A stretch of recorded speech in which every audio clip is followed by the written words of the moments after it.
Oke, selamat pagi. Assalamualaikum warahmatullahi wabarakatuh. Suaranya masuk nggak ini? Masuk, Pak. Oke.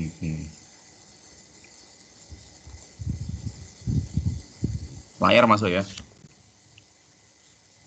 Masuk, Pak.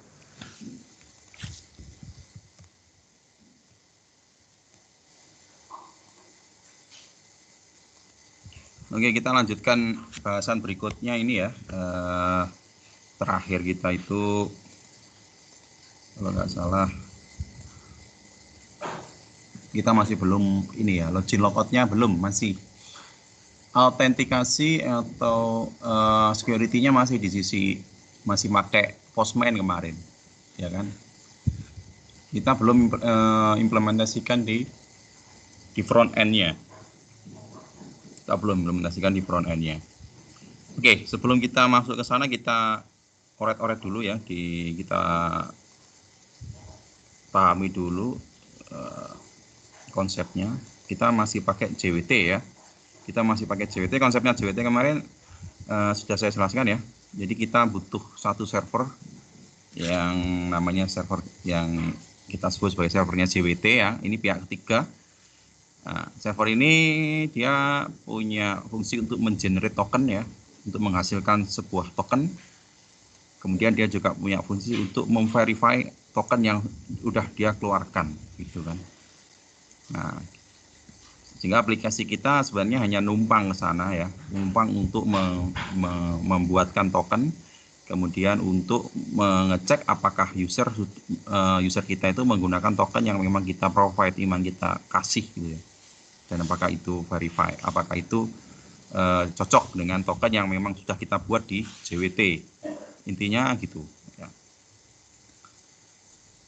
Kenapa? Nah, pertanyaannya kan gini, kenapa pakai token JWT gitu.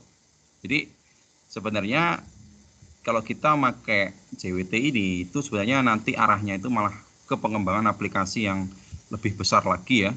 Saya nggak tahu apakah kalian pernah dengar istilah ini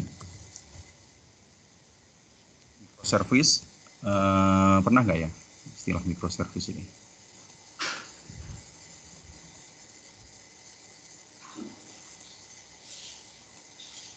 Oke. Warnanya kok nggak sih?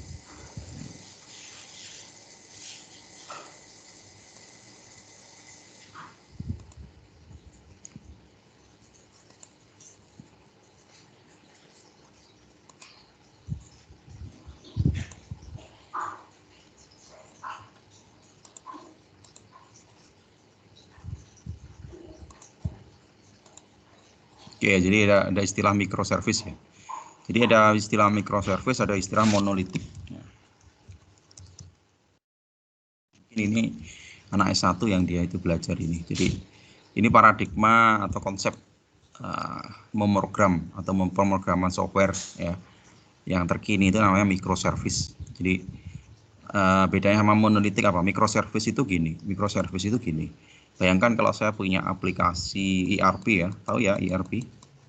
Enterprise Resource Planning yang sudah kalian pernah pelajari itu. Jadi ERP itu kan kalau di pasaran software itu kan dijual per modul-modul ya. Jadi dia itu jual per modul. Ada modul misalkan inventory ya. Ada modul purchasing gitu ya. Ada modul accounting. Dia punya modul ini manufacturing. Banyak ya. Nah, jadi kayak aplikasi-aplikasi seperti itu dia jual produknya itu per produk per bagian, per modul. Jadi kalau kamu beli software ERP ini, kamu mau pakai atau pakai yang mana gitu. Misalkan hanya untuk ngatur pergudangan, ya berarti cukup beli yang inventory. Kalau mau tambah yang purchasing untuk purchasing itu apa sih? Pembelian ya. Nah, kemudian ada accounting yang untuk akuntansi, bahkan sampai ke monitoring produksi di pabrik itu ada modul-modulnya. Nah, software-software yang seperti ini, yang sistemnya modular seperti ini, atau modul-modul bisa ditambah, bisa dikurangi gitu. Nah, di konsep microservice ini kita akan bagi ini menjadi, kita sebut sebagai service ya. Ini sebagai service, ini service. Jadi satu aplikasi besar ERP ini dia punya beberapa service ya. Ada service inventory, purchasing, accounting, manufacturing. Nah, konsep microservice itu, ini setiap service ini bersifat independen gitu ya. Independen. Misalkan ini mati, service ini mati, dia tidak akan mempengaruhi kinerja dari service yang lain. Ya. Jadi modular gitu loh. Jadi kalau misalkan kita ada perbaikan di bagian inventory, misalkan kita tambah fiturnya atau apa, dia tidak akan menghentikan atau mengganggu jalannya service yang lain. Ya, kita sebut sebagai aplikasi ini service oriented arsitektur ya. Jadi arsitektur software yang berbasis service gitu. Nah, jadi bayangkan aja kalau aplikasi itu dibuat seperti ini per modul ya. Berarti akan ada banyak aplikasi, iya gitu. Terus gimana cara mengintegrasikan antara aplikasi ini? Ya, misalkan aplikasi ERP ini ya, ERP ini kan kalau kita beli ERP, kita nanti misalkan dikasih username sama password. Nah, ketika kita login sampai di dashboardnya, kita baru bisa milih mau ngambil yang mana, mau ngakses yang aplikasi mana. Berarti harus ada autentikasi kan gitu di setiap kita ngakses aplikasi ini. Padahal servisnya itu berbeda, ini berdiri sendiri-sendiri ya. Atau bisa aja nih jadi pemahaman servis berdiri sendiri-sendiri itu gimana sih? Nah, ini yang ekstrim tuh begini, bayangkan kalau sebuah perusahaan ERP ini, dia itu perusahaan besar gitu ya. Dia misalkan membagi aplikasi ini dalam sebuah server sendiri-sendiri. Jadi bayangkan aja misalkan dalam satu dalam satu negara gitu ya. Misalkan ERP ini perusahaan di Indonesia, dia punya beberapa server di Pulau Jawa. Misalkan ada yang di Jakarta, ada yang di Bandung, ada yang di Jogja, ada yang di Surabaya misalnya. Nah, dia bisa bikin nih yang di Jakarta ini khusus kita buatkan aplikasinya, servisnya inventory itu ada ngikut di server yang di Jakarta. Purchasingnya ini diinstal, diletakkan di Bandung gitu. Accounting di Surabaya, accounting di Semarang misalkan, atau di Jogja misalkan, ini di manufacturing di Surabaya. Nah, secara fisik ini terpisah ini, ya kan? Secara fisik ini terpisah. Tapi kita mau mengintegrasikan 4 aplikasi yang berbeda di posisi di lokasi yang berbeda, tapi dengan single sign in ya, semacam SSO gitu, single sign in. Jadi kita cukup loginnya itu sekali, tapi kita bisa mengakses aplikasi ini yang beda server. Itu kan sangat berbeda ya dengan cara biasa kita program itu. Kalau kita misalkan pakai Laravel misalkan atau pakai PHP, ya kita aplikasinya itu kita hubungkan dengan session kan gitu. Ya enggak? Kalau kita punya bagian inventory, purchasing, accounting, manufacturing, ini biasanya kalau kita ini kan kita punya database gitu ya, dalam database yang sama biasanya, ya enggak? Dalam database yang sama, kita buatkan database sama, cuma tabelnya yang kita bedakan, ada tabel inventory, ada tabel purchasing, ada tabel accounting, ada tabel manufacturing. Nah, yang seperti ini masih paradigma yang lama, yang kita sebut sebagai aplikasi berbasis monolitik. Ya, ini monolitik ya, bukan microservice. Microservice itu benar-benar kepisah gitu loh. Jadi nggak dalam satu database yang sama. Database-nya bisa berbeda. Misalkan di sini pakai Oracle, di sini pakai MySQL, di sini pakai Postgre, misalkan, di sini pakai Mongo gitu. Artinya apa? Secara arsitekturnya udah beda ini, aplikasi ini beda-beda semua, ya enggak? Nah, sehingga kalau kita masih pakai paradigma yang lama, ya kita pakai database yang sama, tabel yang sama, otomatis lah codingnya juga sama ya kan. Kalau kita pakai web biasa itu kan kita buatkan biasanya pakai session itu ya, login, kemudian dikasih session, setiap kontrolnya dikasih session kan gitu. Controller A misalkan untuk ngakses tabel ini, Ctrl B, ngakses tabel ini, C, ngakses tabel ini. Nah, antar controller ini masih selalu dicek apakah dia itu sudah login apa belum ya. Ngeceknya pakai session ya kan. Ya ngeceknya dicek sessionnya gitu. Nah, sekarang bayangkan kalau aplikasi ini berdiri sendiri. Ini di sini. Ini di sini. Secara fisiknya ini berbeda. Ini Jakarta, ini Bandung. Bandung ini Surabaya. Surabaya ini Semarang. Jogja ini Semarang. Mungkin nggak, gimana cara ngodingnya coba kalau pakai Laravel misalkan. Sessionnya ditaruh, ini aplikasi ini berdiri sendiri-sendiri. Udah nggak bisa, nggak kepikirkan ya. Memang solusinya nggak seperti itu. Nah, sehingga yang paling memungkinkan adalah pakai API gitu ya. Jadi pakai API, penghubungnya ini adalah API. Ya, makanya API hari ini tuh benar-benar apa ya, sangat dicari gitu loh pemahaman tentang API ini. Kalau aplikasinya udah modular seperti ini, secara fisik ya, secara operasional ini lebih gampang. Misalkan ini unit inventory ada maintenance, udah matikan aja dah. BC ini masih tetap jalan ya. Hanya servisnya ini yang mati. Maksudnya apa? Ya ketika kamu mau ngakses ini, API-nya ditolak lah intinya. Kita tinggal buatkan semacam itu. Nah, yang jadi masalah itu kan gimana caranya kita itu hanya cukup login sekali aja. Ya, loginnya hanya sekali waktu pertama kali. Jadi masuk ke websitenya IRP ini.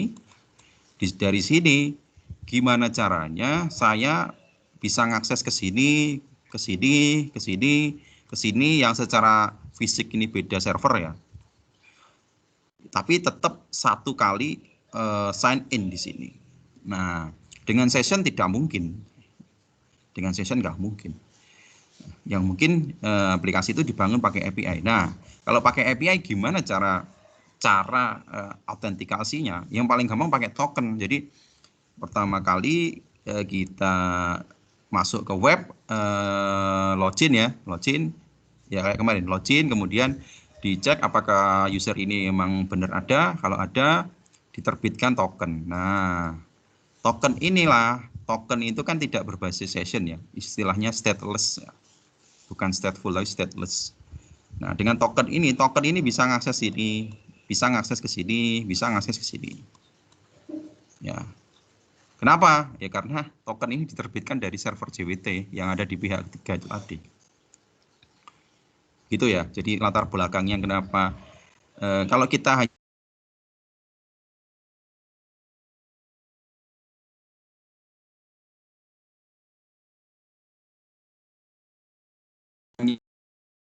besar dan modular seperti ini, nanti akan terasa penggunaan token JWT ini ya.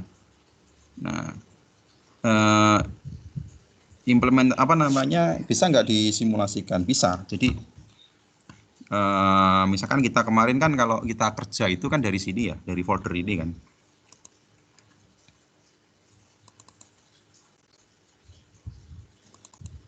Nah, kita itu kan nge-running sebuah service. Servisnya itu kan ini ya, node index.js.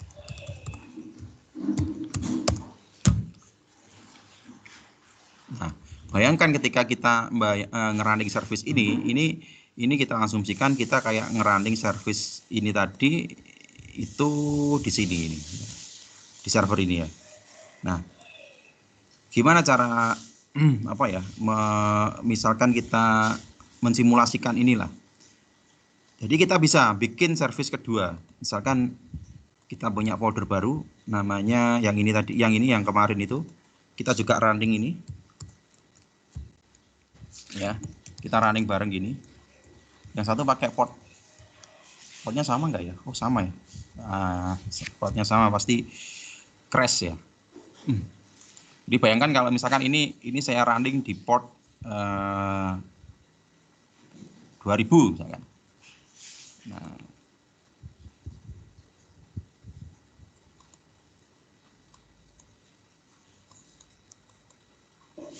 Nah, jadi gini. Jadi saya punya service Node.js di sini. Aplikasi yang lama dia running di port 2000. Terus saya juga punya aplikasi berbasis Node.js, dia running di port 2021. terus ada yang running di port 2022.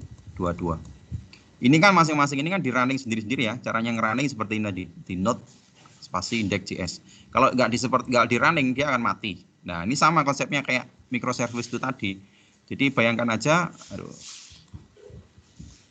aja, misalkan yang ini itu, yang Node.js yang ini itu untuk inventory ya, untuk inventory. Terus yang ini itu untuk purchase ya, purchasing. Nah, jadi kita bikinnya itu di service yang berbeda. Kita buatkan Node.js sendiri, aplikasi Node.js sendiri. Nah, ini di inventory, ini di purchasing, di port 2021, terus yang accounting di port 2022. Nah, ini kan masing-masing ini cara ngerunningnya kan sendiri-sendiri. Tapi kita mau dibuat aplikasi itu login hanya di satu gerbang. Nah, dari sini nanti bisa ngakses ke sini, ke sini, ke sini. Nah, ini mungkin, ya, sangat mungkin sekali dengan JWT. Ya. Jadi kita buatkan 3 service yang berbeda, kita running sendiri-sendiri, terus autentikasi antar service ini bisa dilakukan dengan JWT. Nah, gitu gambarannya ya. Nah, cara ngakses interaksi antar aplikasi ini gimana? Ya pakai API gitu. Makanya API ini harus diamankan gitu loh. Jadi akses API ini harus diamankan. Cara yang amankannya pakai token JWT itu tadi. Gitu, kurang lebih seperti itu ya. Secara konsepnya sih gitu. Ada pertanyaan dulu mungkin di sini. Nah, aplikasi apa yang sudah menjalankan microservice? Kalau nanti kalau kalian punya pengalaman kerja atau magang ya, misalkan di perbankan itu biasanya udah microservice itu kalau perbankan itu. Karena servisnya harus keunggulan dengan microservice itu handal ya.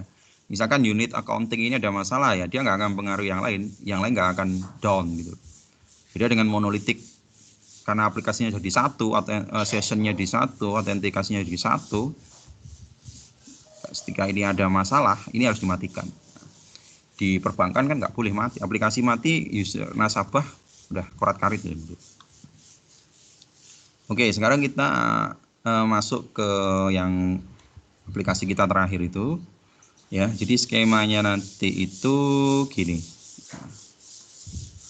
Ini perlu urat-uratan dulu karena langsung coding nanti juga nggak paham nanti kalau mau diubah kodenya juga. Jadi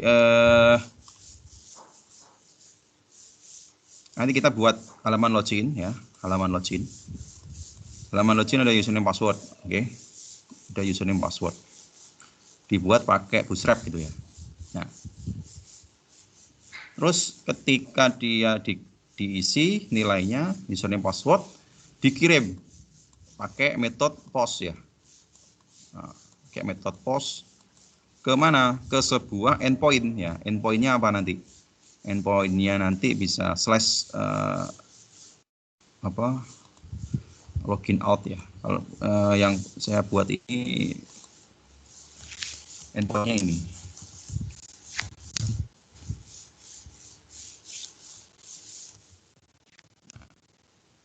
Dia ada endpoint namanya login out. Kok jadi kecil? Nah, dia akan mengakses sebuah endpoint login out. Nah, dari login out ini kemudian dia akan ngecek ya. Yang dia lakukan itu dia akan ngecek menggunakan MongoDB itu, perintah MongoDB itu dicek ya, di find one ya kalau nggak salah. Dicek apakah username sama password ini true ya kan, apakah benar ya. Jika ada atau benar, dia ngapain? Dia akan mengembalikan respon dalam bentuk JSON menerbitkan token gitu kan. Jadi pakai JWT lupa saya. Jadi dia akan menerbitkan token ya. Jadi sebentar.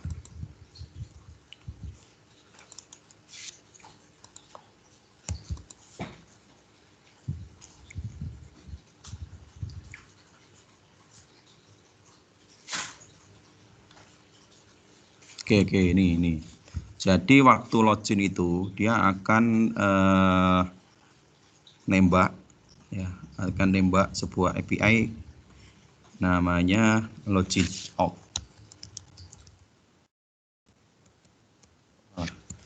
Saya salah buka nih. Oh iya, salah buka.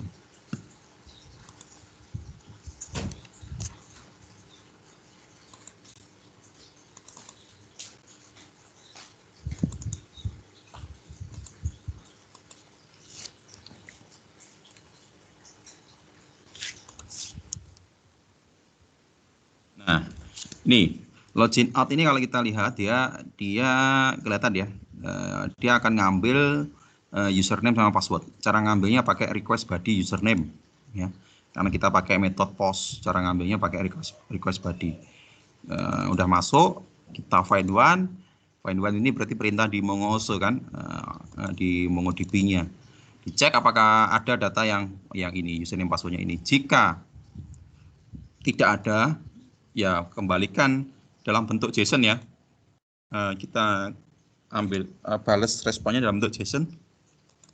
Message-nya gagal login. Nah, jika enggak, artinya ada datanya ya, atau benar. Kita terbitkan token gitu. Caranya ini udah dari library-nya JWT sign ya. Kemudian kemarin konsepnya JWT gimana cara bikin tokennya JWT itu ada aturannya gitu. Cara bikin tokennya aturannya adalah ada 3 bagian ya. Satu kita sebut sebagai pilot, kemudian ada secret key ya. Pilot ada 2 bagian, pilot dan secret key. Pilot ini adalah isinya. Jadi misalkan terserah kita yang mau kita masukkan di sini apa. Bisa misalkan username-nya. Tapi jangan sekali-kali masukkan password ya. Itu praktik yang nggak benar ya. Karena hasil generate tokennya itu bisa di-decrypt ya. Bisa di-decrypt, diambil lagi. Kalau ketemu passwordnya berarti ya udah usermu berarti kena passwordnya. Jadi username-nya yang dimasukkan di sini, kemudian di sini secret key. Secret key ini unik, ini kalian sendiri yang menentukan. Nah, ini punya saya ini kalian bisa ganti sendiri. Punya saya kata kuncinya adalah JWT secret, kemudian yang saya encrypt adalah username-nya. Kemudian algoritma yang saya pakai HS256. Nah, yang ini nanti dulu saya jelaskan nanti. Algoritma ada banyak ya, ada SHA, ada MD5 dan lain ya, HS256. Kayaknya standarnya JWT ini. Nah, sampai sini token udah ada nilainya, udah di-generate token. Nah, kemudian kita kembalikan ke user.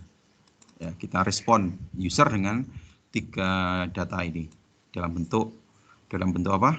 Dalam bentuk JSON. Ya, dalam bentuk JSON. Nah, sekarang strateginya gimana kalau sudah direspon oleh sistem ya, udah diterbitkan token, otomatis kan ini dari sini dia akan respon ke sini kan. Jadi ini request, respon ke sini bawa apa? Bawa token.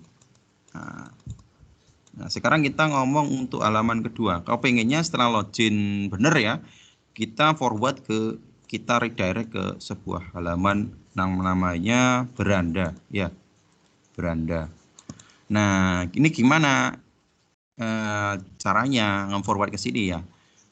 Gampang aja sebenarnya. Dengan script JavaScript itu pakai window onload itu bisa. Ya, tapi di sini kasih logika di sini ya. Ketika udah ada jawaban dari controller dari endpoint ini, jawabannya token, dikasih token. Nah, jika ada token, maka redirect ke halaman sini, ke halaman beranda. Gitu ya. Nah, kok sederhana Pak? Berarti orang yang nggak login, yang penting dia bisa nembak alamat ini kan berarti dia bisa masuk beranda. Nah, iya kan? Logikanya kan gitu. Siapapun orang yang tahu alamat halaman beranda ini, berarti kan tetap bisa ngakses tanpa harus login di sini. Nah, logikanya kan gitu. Nah, berarti kan kita harus ngasih memproteksi endpoint yang di sini, ya nggak? Oke, endpointnya halaman ini apa sih? Endpointnya halaman ini tuh apa? Kemarin tuh /admin ya. Nah, ini kan /admin. Nah, berarti kita harus amankan ini endpointnya /admin ini harus kita kasih authentication. Nah, maksudnya kenapa? Iya, kalau nggak kita kasih authentication, orang di luar pun kalau dia tahu URL-nya ini, dia langsung akses aja ke sini. Akses ini bisa dia. Nah, sekarang gimana caranya? Yang bisa mengakses halaman ini adalah user yang sudah melakukan proses ini, proses di atas ini. Jadi dia harus login, dikasih token. Nah, jadi dia harus kesininya harus bawa token gitu loh. Waktu ngakses ini harus membawa token. Nah, kan gitu. Sehingga di sini kita perlu melakukan autentikasi di dalamnya ini. Di dalam /admin ini kita kasih autentikasi. Nah, sekarang cara autentikasinya gimana gitu loh. Kalau kemarin kita di Postman itu setiap kali kita mau masukkan kita mau nembak endpoint kan kita harus masukkan token itu. Kan nggak praktis ya. Coba ya kita lihat dulu.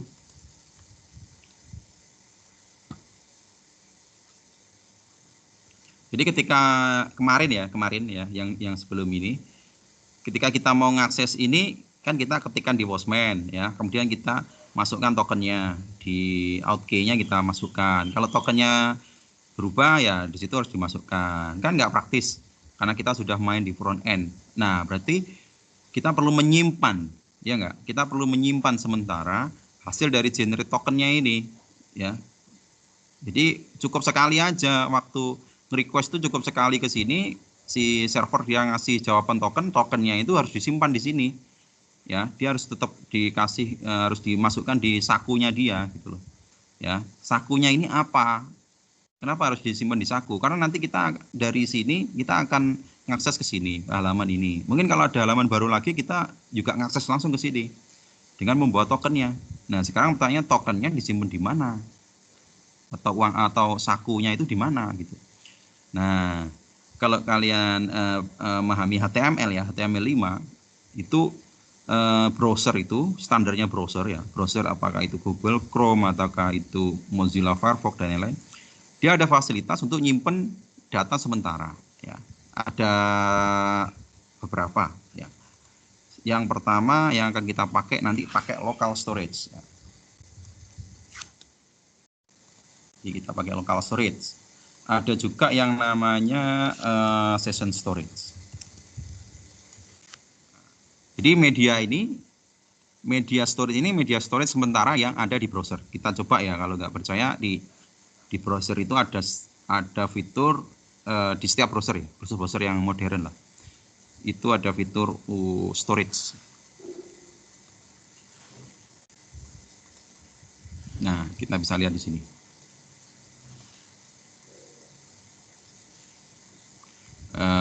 Search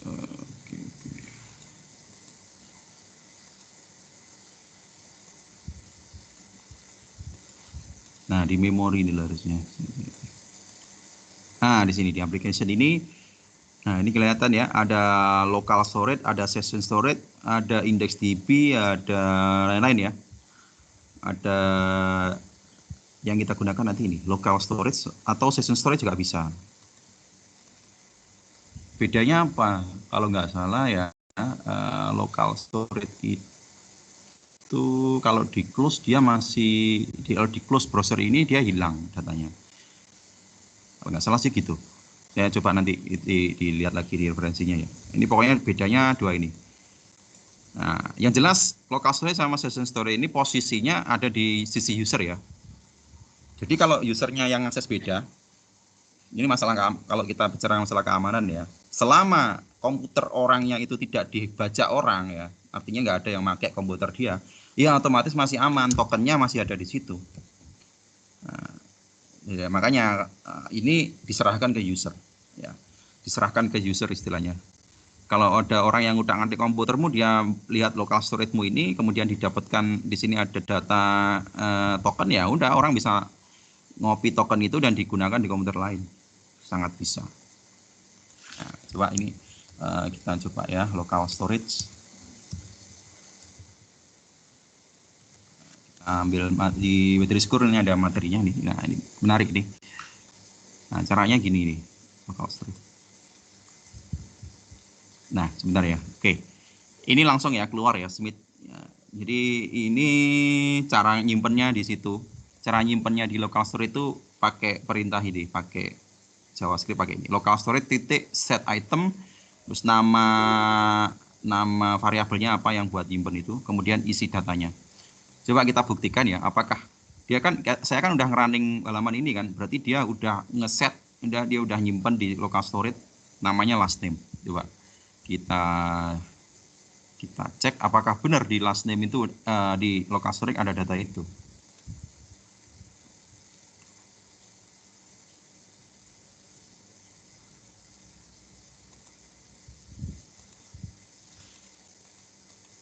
Duh, kok nggak kelihatan ya?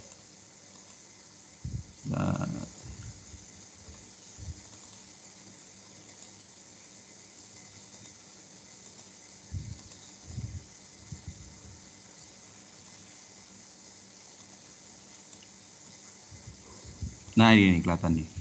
Nah ini. Di local storage-nya, nah ini kelihatan. Ini ada last name. Ya, ini isinya apa? Smith. Nah, sekarang saya mau coba. Ya, kalau datanya ini saya hapus gitu. Gini, ini ya. Ini saya ganti menjadi nama saya gitu. Running, apakah di sini berubah? Perhatikan. Moko, nah di sini berubah ya. Artinya Moko ini udah disimpan di local storage ini, local storage-nya browser. Otomatis kalau ini saya hapus pun juga sama. Saya running, dia isinya kosong. Nah, menggunakan konsep inilah nanti ya. Jadi ketika kita tadi login, hasil generate tokennya kita simpan di local storage gitu. Ya, jadi kita buatkan script untuk gini sama local storage set item terus token gitu misalkan. Ya, token data tokennya tadi yang kita masukkan di sini. Nah, otomatis setiap kali kita ngakses endpoint atau ngakses API di browser itu kita sudah membawa token yang memang token itu hasil generate asli ya, gitu. Konsepnya gitu teman-teman. Paham nggak? Tanya ya, kalau nggak paham langsung tanya. Nah, berarti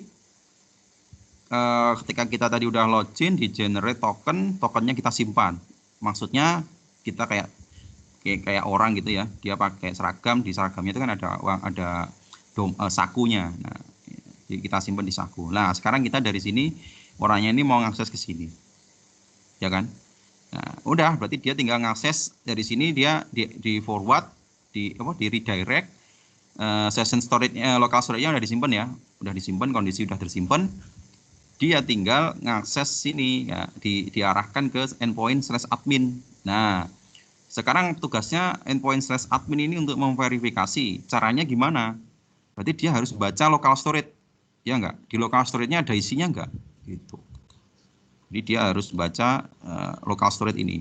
Apakah di local storage sudah ada isinya gitu? Kalau udah ada isinya diambil. Nah, kalau udah diambil dicek, di-verify ya. Karena di endpoint/admin ini kan udah kita kasih proteksi kemarin. Ya, kita kasih untuk memverify. Nah, tinggal di-verify. Yang di-verify apa? Ya ini hasil simpanan di local storage itu di-verify. Oh, ada kok, memang ada, udah terregister. Kalau udah terregister tinggal diarahkan ke sini, kira-kira lebih kayak gitu ya. Jadi webnya, halaman webnya ditampilkan. Kita lihat codingnya. Ya. Ini codingnya masih belum ini ya. Ini saya pakai yang lain. Nanti kita coding bareng. Jadi untuk apa namanya?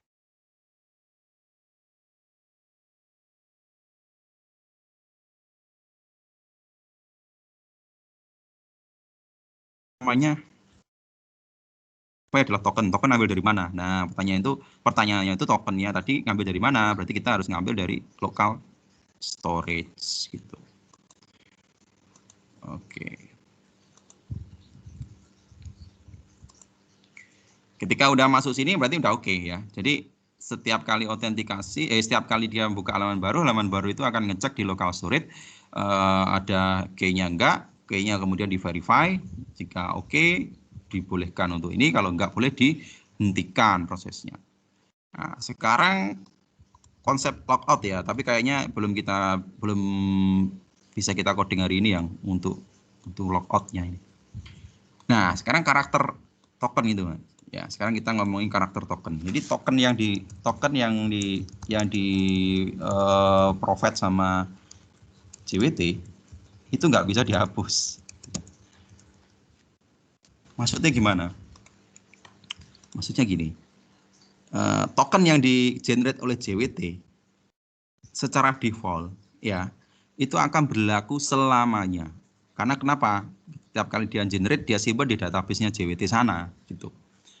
Artinya setiap orang yang dia megang token itu ya secara default, belum kita taati ya, belum kita setting, dia akan terus bisa login menggunakan token itu.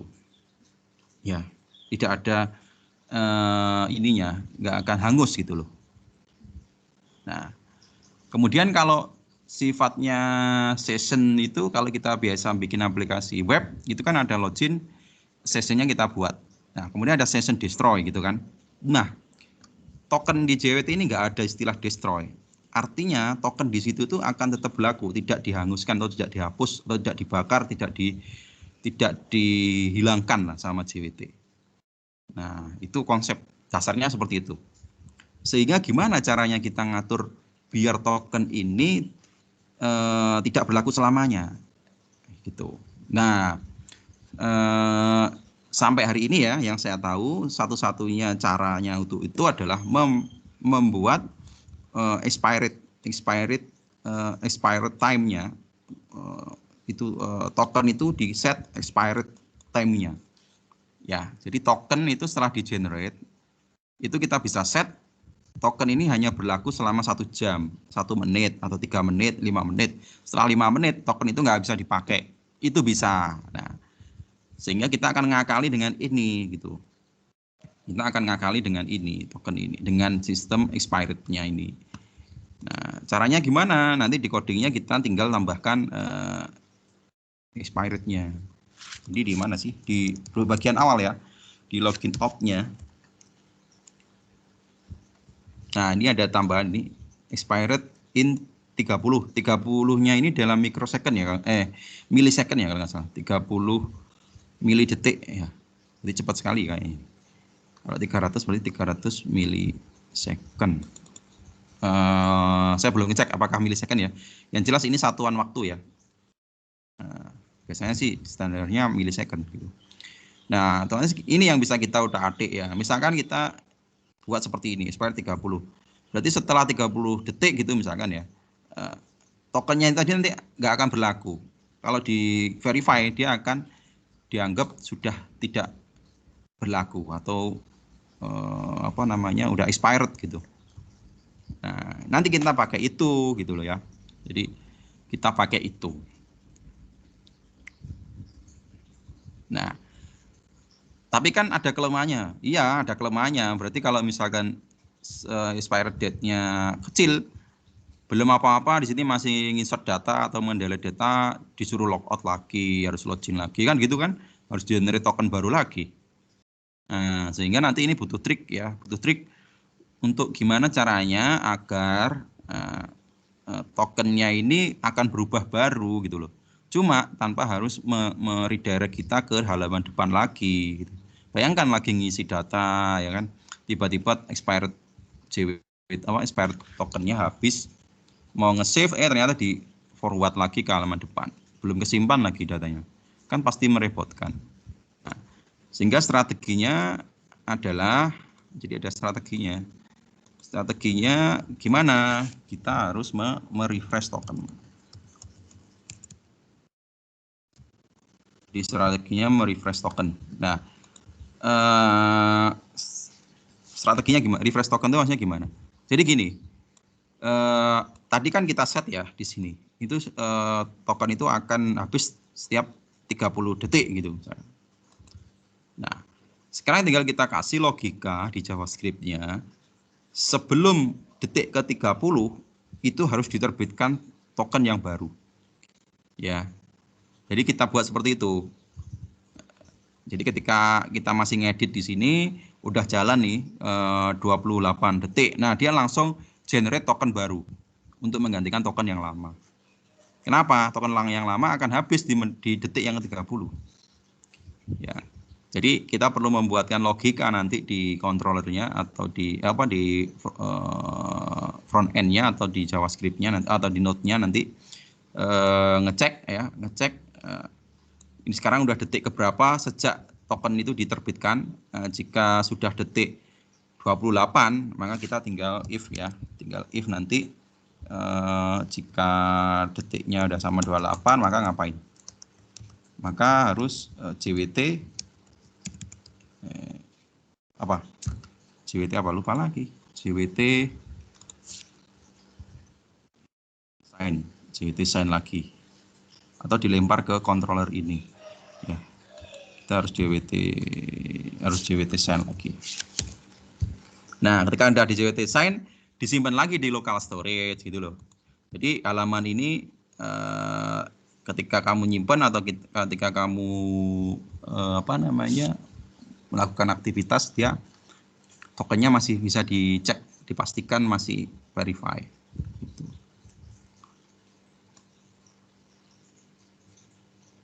Nah, kalau logout gimana? Ya logout gampang aja nanti logikanya ya. Kalau logout logikanya dibuat gini nanti.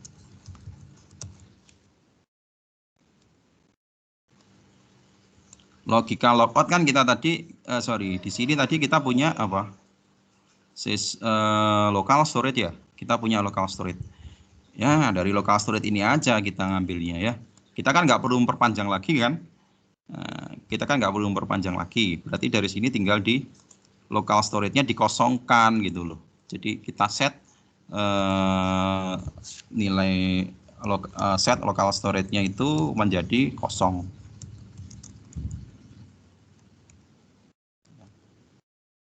Di sini jadi kosong gini. Nah, jika kosong diarahkan ke halaman depan lagi buat login.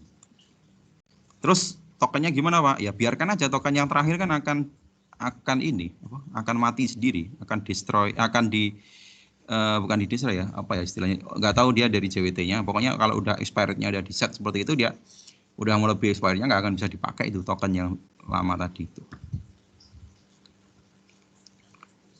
Oke, kira-kira gitu gambaran konsepnya atau skenario-nya. Ada pertanyaan mungkin?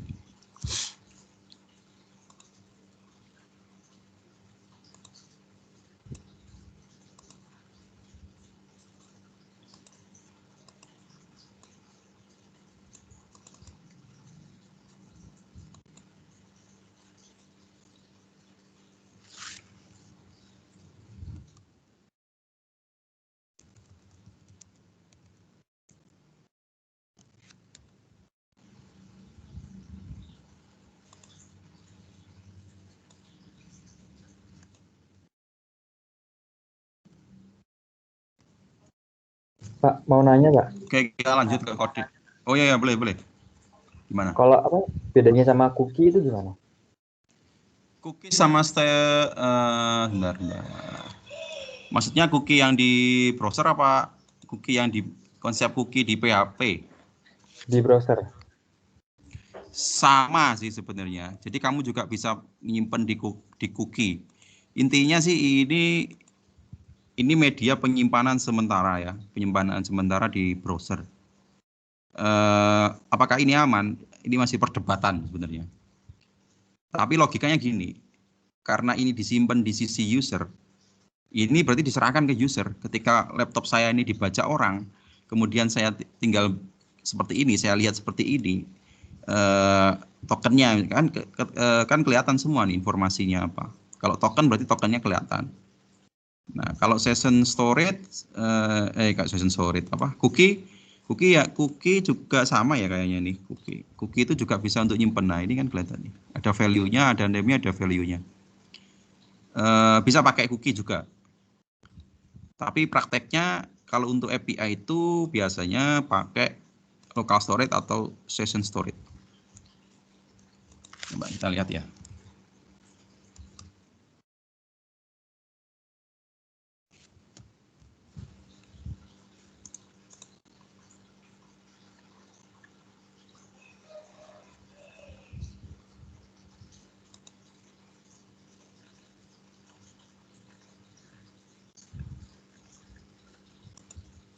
Oh iya, cuma ada perbedaan ininya, kelakuannya. Coba antara local storage sama session storage itu, kalau saya nggak salah ya, itu misalkan browser ini saya tutup, itu salah satunya itu datanya hilang. Ada yang dia itu nggak hilang. Kayak cookies nih kayaknya yang nggak hilang. Ya, cookies itu ya nggak hilang. Maksudnya ini di close, saya buka lagi, di situ masih ada datanya. Kalau local storage ini nggak salah langsung hilang nih. Oh ini sorry ini. The differences is local storage local storage tidak punya expire. Kalau session storage is clear when the page session end. Atau halamannya itu di close mungkin ya, seperti itu. Nah, ini.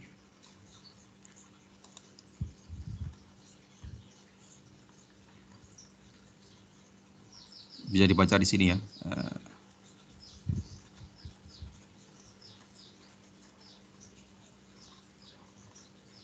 Ini ya, sifatnya ini masih perdebatan ya.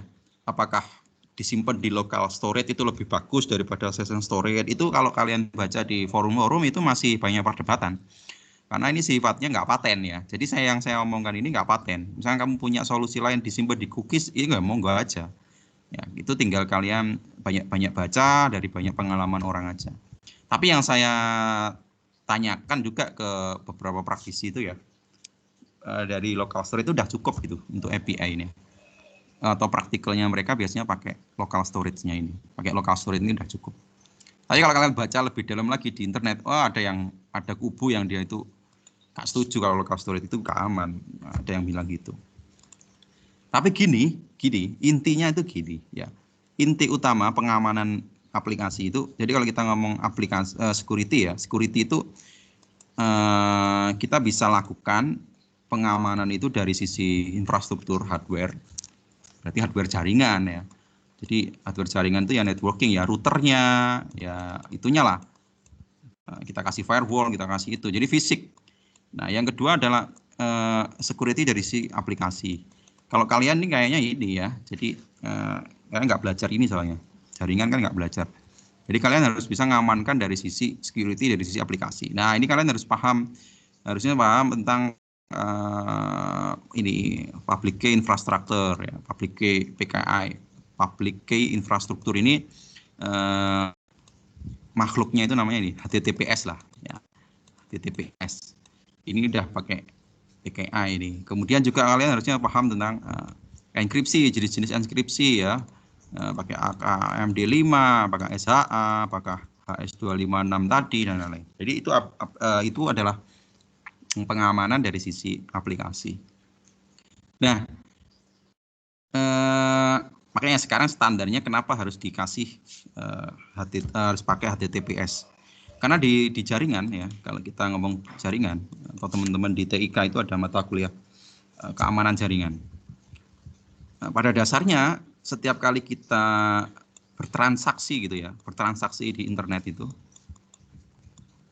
itu pada dasarnya publik atau bisa dilihat orang. Ya, defaultnya itu bisa dilihat orang. Jadi misalkan saya lagi ngakses Google gitu ya. Itu bisa di spoofing ya, bisa diintai gitu loh dengan menggunakan beberapa tools ya.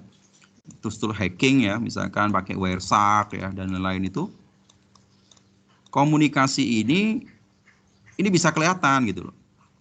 Nah, apa yang kelihatan ya, kayak misalkan tadi kamu nyisipkan token ya, tokennya disisipkan di header kan, di headernya kan. Kalau kemarin kalian praktek di sini kan pakai Postman ini kan disisipkan di sini, di key sini kan, ditambahkan key di sini.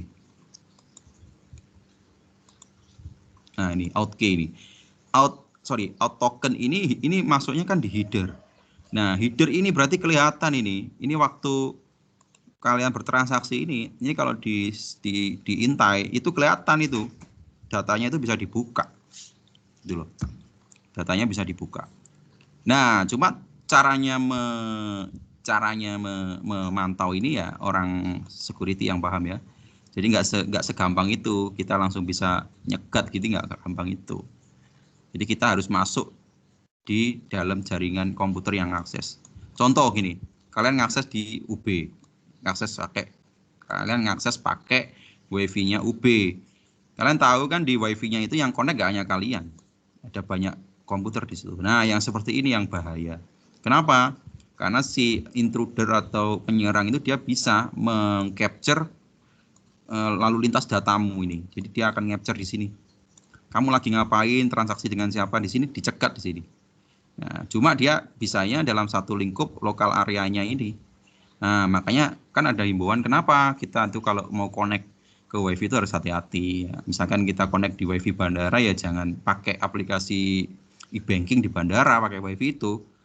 Ketika kamu ngetik, nyimpen data, transaksi data, kalau ada yang dia sniffing, ada yang dia iseng ya, bisa ke capture itu.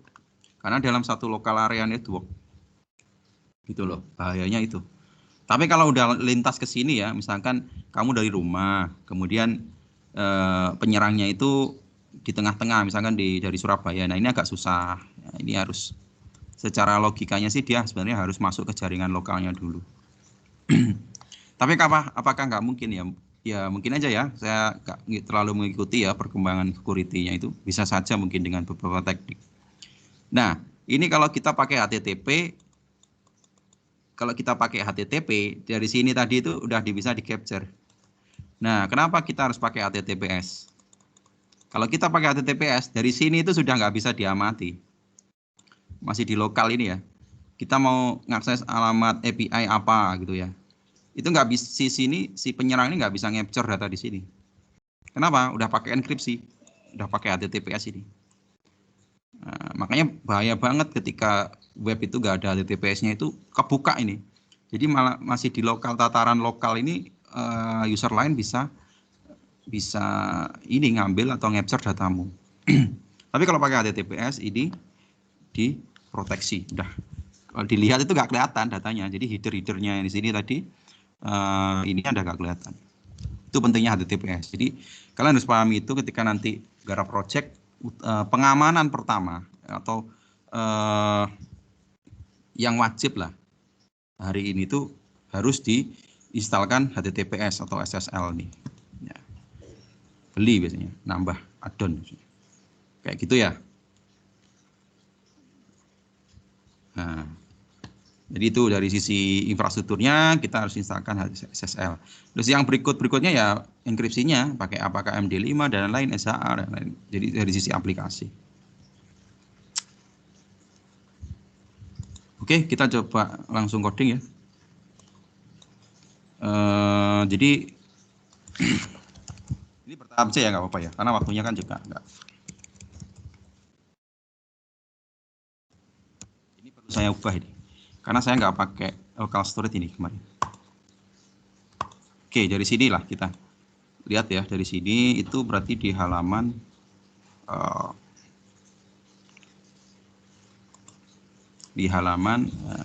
login. Oke.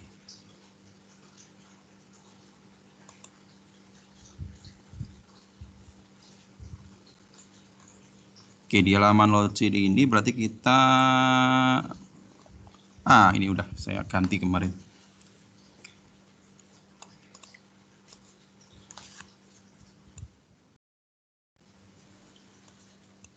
Ya, dia akan nembak ini ya. Jadi ketika diklik button ini send, dia akan lari ke fungsi login.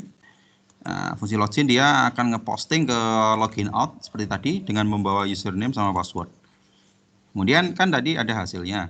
Hasilnya adalah sebuah token. Dia akan mengenerate token. Nah, tokennya kan dilempar ke sini lagi kan. Di responnya ini kita tinggal tangkap nih, tokennya itu. Nah, caranya nangkep ini kan, respon data token ya. Jadi kita ngambil data dari responnya mereka. Nah, ketika udah ada responnya, kita langsung simpan aja di local storage ya. Pakai local storage set item, saya pakai flagnya atau namanya token underscore app. Nah, ketika udah disimpan, berarti kan udah kesimpan. Ini caranya untuk redirect itu pakai ini. Ya. Window, titik location, titik href, alamatnya apa? Ya. Nah, ini berarti udah nggak perlu ini. Saya komen aja. Saya kemarin pakai nyoba-nyoba dulu ya. Dia tinggal ini aja sih. Dia tinggal ngakses, diarahkan ke sini. Nah, udah sampai sini. Sekarang kita tinggal ngambil yang halaman /admin ya.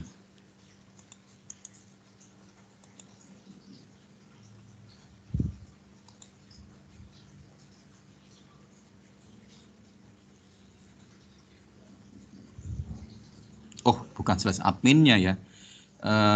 Sorry. Oke. Dia kan akan merequest ini kan, merequest endpoint ini, /epi/admin. Berarti kita perlu lari ke situ, ke rootnya.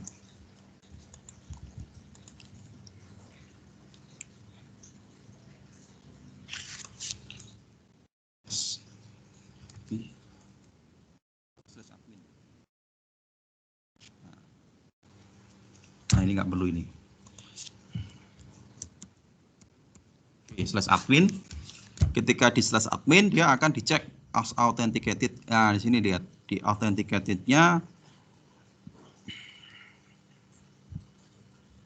Nah, ini yang belum saya set. Gimana caranya ngambil apa namanya? Ini. Ngambil itunya. Oh iya sih nggak bisa ya. Bentar.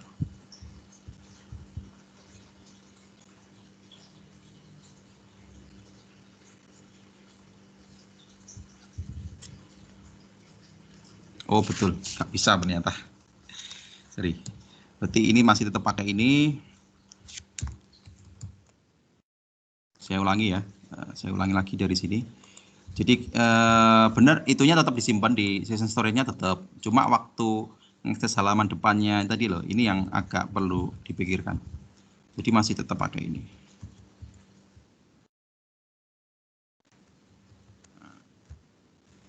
Maksudnya gimana? Jadi kita ngakses halaman /admin ini dengan tambahan ini token ya. Jadi ada ID di sini. ID-nya ambilkan dari token yang sudah di-generate dari sini tadi.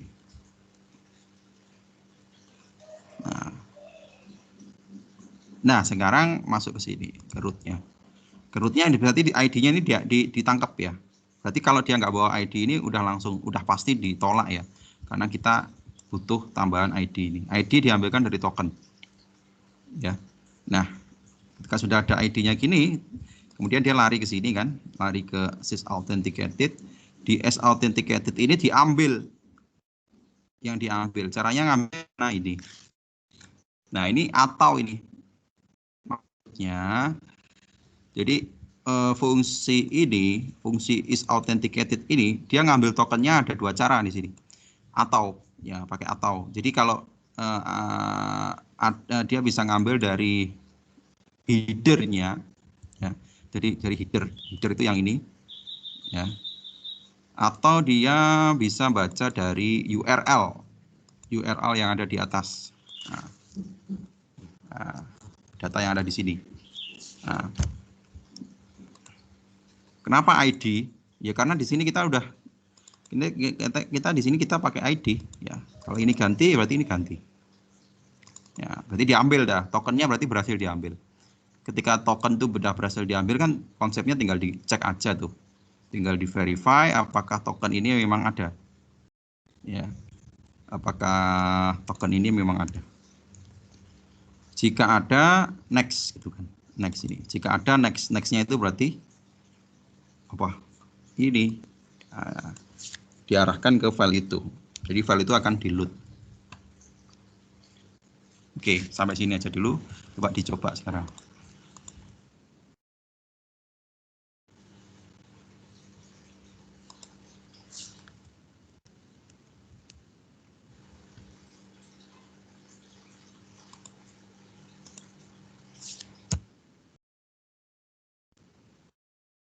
Oke, salah.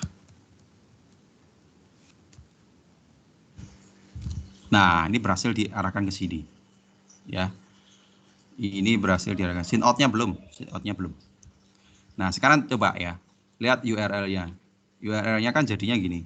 Nah, ini yang jadi kata kunci.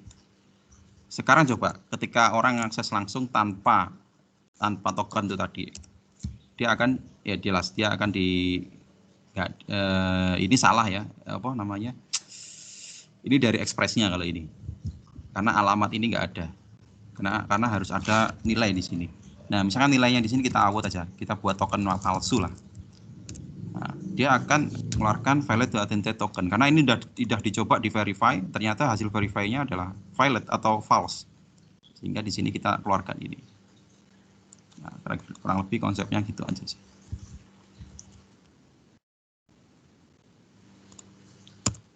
Nah, ini udah nggak bisa dipakai ini. Ini udah bener kan tadi? Sekarang udah nggak bisa dipakai. Kenapa nggak bisa dipakai? Karena di sini di login out-nya itu saya kasih expired-nya itu sangat kecil nilainya. Coba 300. 300 tapi tetap harus login lagi ya, karena ini sudah dianggap expired.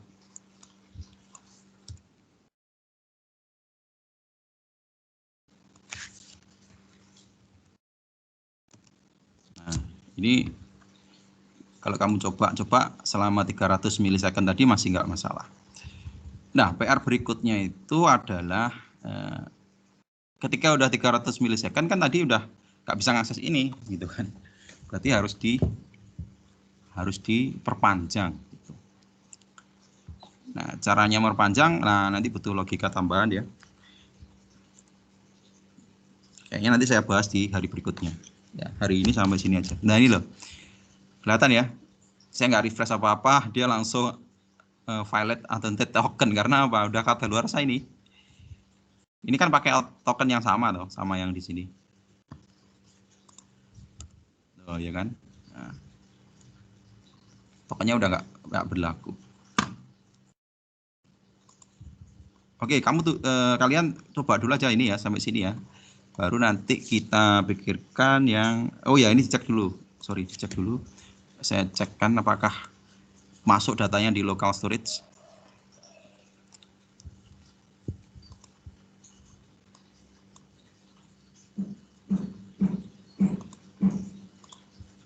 Nah, ini kan masuk nih.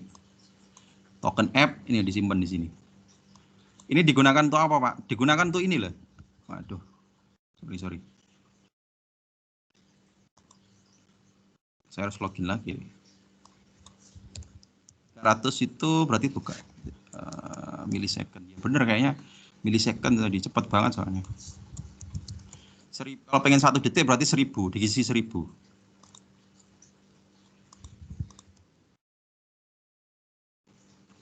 Nah, yang local storage tadi itu dibuat untuk ini loh, buat nge-get data yang di sini, ya. Buat nge-get data yang di sini. Coba dilihat di admin dashboard. Itu kan ada di fungsi ini ya.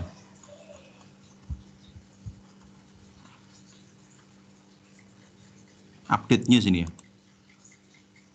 Nah, ini kelihatan nih. Update newsnya sekarang nggak harus masukkan lagi kayak gini. Ini udah dihapus aja nih. Kemarin kan kita masih gitu nih. Sekarang kita tinggal ambilkan aja dari local storage, sehingga nggak perlu ngetik-ngetik lagi dari sini ya. Jadi tinggal kita buatkan variabel baru, namanya token ls, terserah ini namanya bisa diganti. Nah, local storage get item, jadi dia akan ngambil nilai dari local storage yang ada di sini tadi. Nah, ketika udah dapat, udah tinggal diteruskan aja, ditambahi ininya token ls, ngambil dari variabel di sini. Ya, jadi sesimpel itu. Ini saya hapus ya biar nggak bingung ya.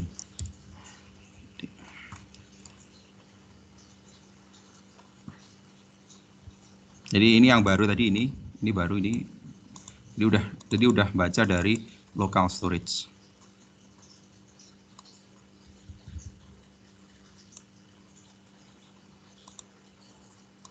Oke, sampai sini ada pertanyaan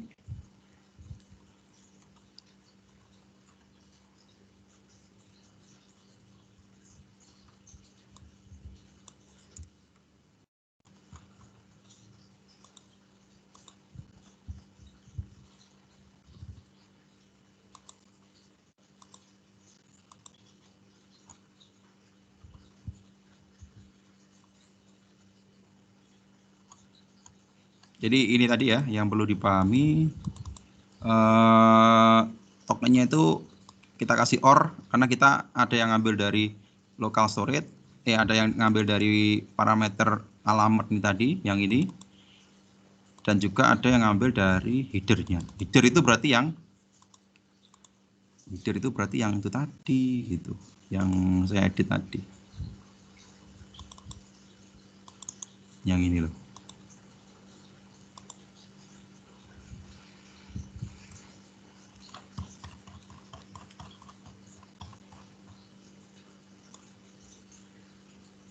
Nah, ini header ini.